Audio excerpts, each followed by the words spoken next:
discriminating assessment to piece together the evidence and discover the guilty party.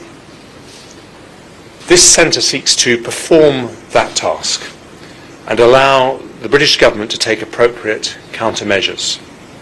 In the first 2 years of its existence, it dealt with over 1,000 cases of malicious cyber activity in the UK. That's about 10 incidents every week, mostly perpetrated by hostile states.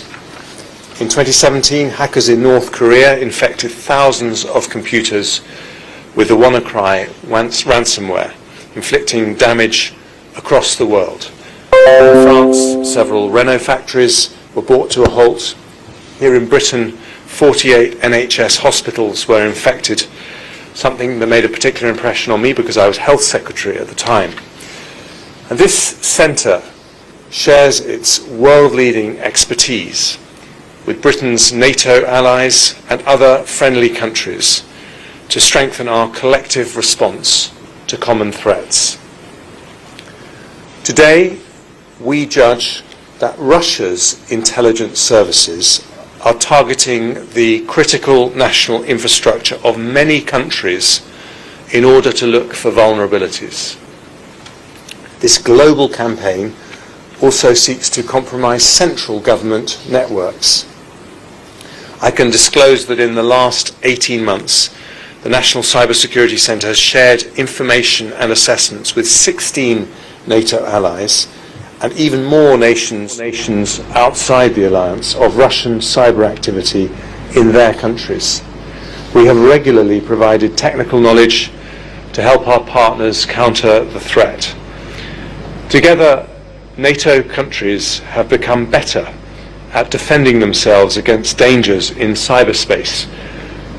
But we shouldn't be content with just making ourselves tougher targets, crucial though that is. Our primary goal must be to deter this kind of behaviour from happening in the first place. NATO, as Kieran said, is the most successful military alliance in history, precisely because of our collective power of deterrence. And that has prevented nuclear war and helped keep the peace for 70 years. Our profound insight is that strength is the surest guarantee of peace. And when we stand together, no aggressor can hope to win a war, so it never makes sense to start one.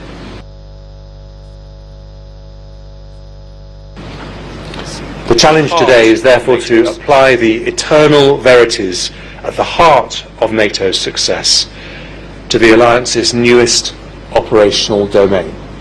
And that means deterrence, strengthening our joint ability to deter those who would harm our citizens in cyberspace. The Allies agreed that a cyber attack could result in the invoking of Article 5 of the Washington Treaty, meaning that the incident would then be treated as an attack on every member of NATO.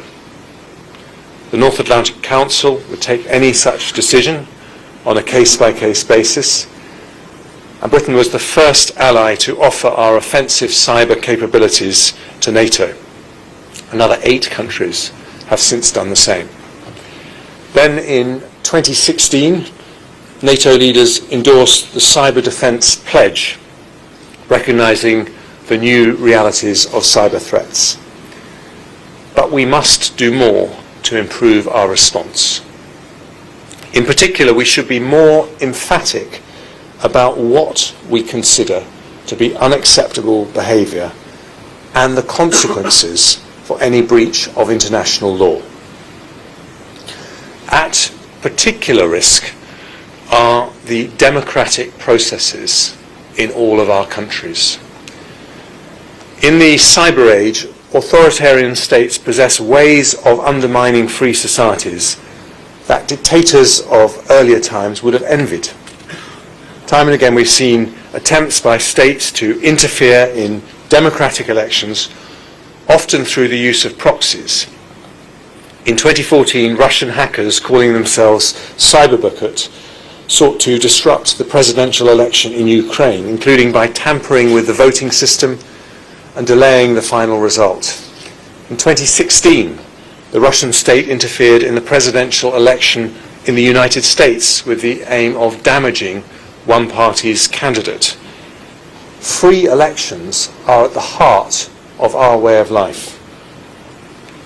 The leaders and ministers of NATO countries have been raised up by the decisions of millions of voters expressed through the ballot box.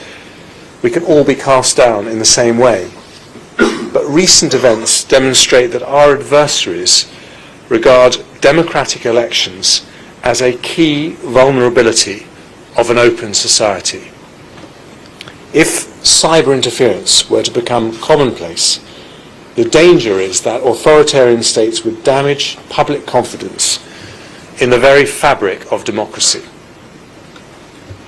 We cannot afford to wait until one of our adversaries succeeds in changing the result of an election.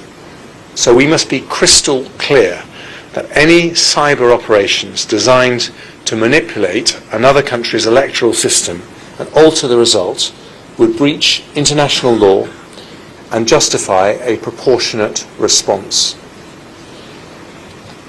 Together, we possess options for responding to any attacks that fall below the threshold for Article 5, and we should be prepared to use them.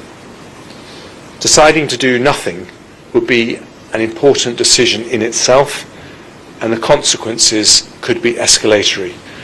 So the more we communicate our resolve to act, the more we lower the risk of miscalculation. The more we work together to develop an array of appropriate response options and signal our willingness to employ them, the greater our power of deterrence. As always, we need to balance clarity about our determination to act